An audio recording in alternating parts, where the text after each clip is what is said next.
নির্বাহী আদেশে সাম্প্রতিক সহিংসতার অভিযোগে জামায়াতে ইসলামী বাংলাদেশ এবং ইসলামী ছাত্র শিবির নিষিদ্ধের বিষয়টি প্রক্রিয়াধীন রয়েছে। এ বিষয়ে চূড়ান্ত সিদ্ধান্ত যে কোনো সময় ঘোষণা করবে সরকার। বুধবার সচিবালয়ে এক সংবাদ সম্মেলনে একথা জানান স্বরাষ্ট্রমন্ত্রী আসাদুজ্জামান খান কামাল। নিয়ম অনুযায়ী জামায়াত এবং ছাত্র শিবিরকে নিষিদ্ধ করার প্রস্তাব স্বরাষ্ট্র মন্ত্রণালয় থেকে আইন মন্ত্রণালয়ে পাঠানোর কথা। আইন মন্ত্রণালয় আইনগত মতামত দেওয়ার পর স্বরাষ্ট্র মন্ত্রণালয় প্রজ্ঞাপন জারি করবে।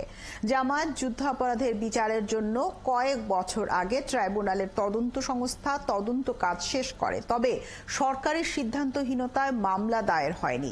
৭১-এর মুক্তিযুদ্ধে বাংলাদেশের বিরোধিতাকারী দল জামায়াত ইসলাম সরাসরি গণহত্যায় অংশ নিয়েছিল।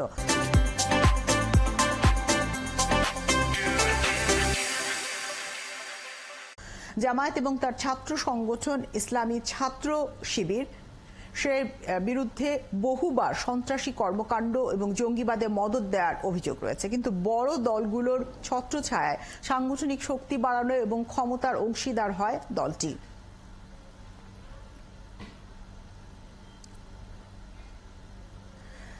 জামায়াত স্থগিতের সিদ্ধান্ত এবং এইচএসসি পরীক্ষা স্থগিতের বিষয়ে খোঁজ খবর রাখছেন সহকর্মী শারমিন নীরা ৭১ নিউজ সেন্টার থেকে। তিনি সরাসরি যুক্ত হচ্ছেন আমাদের সাথে।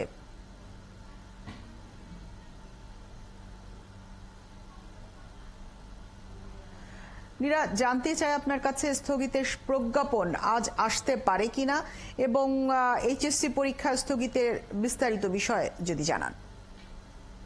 ধন্যবাদ ঝুমুর আপনাকে। আমি আপনার সাথে আসলে যুক্ত হওয়ার আগে কথা বলছিলাম আইন মন্ত্রণালয়ে আইনমন্ত্রীর সাথে সরাসরি। তিনি যেটি বলেছেন যে সকালে স্বরাষ্ট্র মন্ত্রণালয় থেকে এটি ভেটিং এর জন্য আইন মন্ত্রণালয়ে এসেছে এবং আইন থেকে যখন এটি ফরওয়ার্ড করা হবে স্বরাষ্ট্রে তারপরে প্রজ্ঞাপন হবে। তার কাছে প্রশ্ন ছিল যে গতকাল তিনি বলেছিলেন গণমাধ্যম কর্মীদের যে ইনশাল্লাহ আজকে হবে। তিনি যেটি বলেছেন যেহেতু কাজ করতে রাত হয়েছে, রাতে আসলে এটি তারা করতে চাননি। তারা আসলে সপ্তাহের শেষ কর্মদিবসে মানুষকে জানিয়ে এই প্রজ্ঞাপন দিতে চান, এই জন্য প্রক্রিয়াটাতে খানিকটা সময় লেগেছে।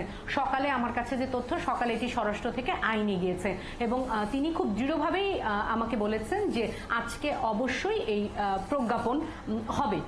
এর বাইরে আপনি জানতে চাচ্ছিলেন আরেকটি বিষয় একটু যুক্ত করতে চাই, এটি আসলে কোন প্রক্রিয়াতে হবে। গতকালকে স্বরাষ্ট্রমন্ত্রীর কাছে সেই প্রশ্ন আমাদের ছিল। স্বরাষ্ট্রমন্ত্রী যেটি বলেছেন যে সন্ত্রাস বিরোধী যে আইন রয়েছে সেই আইনের যে 18 ধারা রয়েছে সেই অনুযায়ী নির্বাহী আদেশে আসলে জামাত শিবিরকে নিষিদ্ধ করা হবে। এর বাইরে এইচএসসি পরীক্ষার খবর জানাতে চাই। এইচএসসি ও সমমানের পরীক্ষা আপনি জানেন যে এরই মধ্যে 8টি পরীক্ষা স্থগিত করা হয়েছে। আজকে ছিল শেষ, মানে 8ম স্থগিত হওয়া পরীক্ষাটি। এরপরে অনুষ্ঠিত হওয়ার কথা ছিল 4 আগস্টে পরীক্ষা। সাম্প্রতিক পরিস্থিতি বিবেচনা করে আন্তঃবোর্ড আসলে সিদ্ধান্ত নিয়েছে যে এই 4 তারিখে যে পরীক্ষা রয়েছে সেই পরীক্ষাও হবে না। 10 তারিখ পর্যন্ত যতগুলি পরীক্ষা রয়েছে সেই পরীক্ষাগুলি হবে না এবং 11 তারিখের পরে গিয়ে নতুন যে সূচি সেটি ঘোষণা করা হবে এবং পরীক্ষা অনুষ্ঠিত হবে। পূর্ব ঘোষণা অনুযায়ী 12 তারিখ থেকে প্র্যাকটিক্যাল অনুষ্ঠিত হওয়ার কথা ছিল। আন্তঃবোর্ড সমন্বয়কের কাছে আমার প্রশ্ন ছিল যে এরই মধ্যে কিছু কিছু প্রতিষ্ঠান ঘোষণা করেছে যে তারা আসলে পরীক্ষায় বিচার না হলে শিক্ষার্থীদের তারা পরীক্ষায় বসবে না, অন্তত 8টি প্রতিষ্ঠান।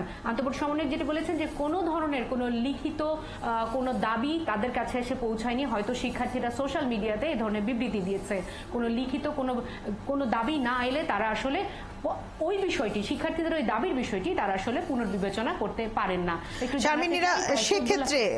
শারমিনেরা, সেক্ষেত্রে 11 তারিখ যদি নতুন করে পরীক্ষার কর্মসূচি ঘোষণা করা হয়, 12 তারিখে যে প্র্যাকটিক্যাল সেটি হবে কিনা এবং নতুন করেই কি নতুন কর্মসূচি, অর্থাৎ 11 তারিখ থেকে যে পরীক্ষা তা নয়, 11 তারিখ কর্মসূচি ঘোষণা করা হবে, বিষয়টি কি এরকম কিনা?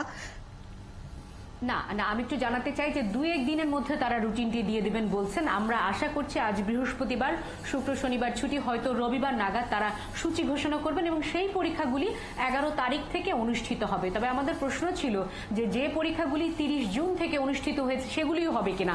আন্তঃবোর্ড সমন্বয়ক যেটি বলছেন যেগুলি অনুষ্ঠিত পরীক্ষা সেগুলি নয়, এরই মধ্যে যে 8টি পরীক্ষা স্থগিত হয়েছে এবং 4 তারিখের পরীক্ষা সহ বাকি যে পরীক্ষাগুলি হবে সেই পরীক্ষাগুলি 11 তারিখের পরে অনুষ্ঠিত হবে এবং 12 তারিখের যে প্র্যাকটিক্যাল, লিখিত পরীক্ষা পিছিয়ে গেলে প্র্যাকটিক্যালও কিন্তু পিছিয়ে যাবে। ফলাফল দেওয়া তো নিঃসন্দেহে পিছিয়ে যাবে। ঝুমুর।